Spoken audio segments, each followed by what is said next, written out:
আসসালামু আলাইকুম। এটা আমাদের মহানন্দা নদীর নয়াগলার পিছন দিক, যা আমাদের নয়াগলা গ্রামের ঘেঁষে নদীটা গেছে। এই একটা টার্নিং পয়েন্ট। দেখতে পাচ্ছেন যে একটা বিদ্যুতের খাম্বা দেওয়া আছে, দেখতে পাচ্ছেন আপনারা, খেয়াল করেছেন, দেখেছেন কিনা। এই ওপারটা আপনারা মনে করেন যে আমাদের আরেকটা গ্রাম, এটা বালিয়াডাঙ্গা ইউনিয়ন পড়ছে। কিছু নদীর এপার ওপারে, কিছু নদীর ওপর ওপারে আপনারা দেখছেন। দেখেন একটা টাওয়ার দেখেছেন, এই দেখেন। তো যেটা দেখাতে যেন এসলাম আপনাদেরকে, এই দেখেন টাওয়ার।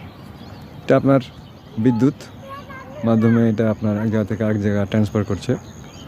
তো যেটা আপনাদেরকে দেখাতে নিয়ে আসার জন্য চিন্তা ভাবনা করলাম, দেখেন আমাদের এই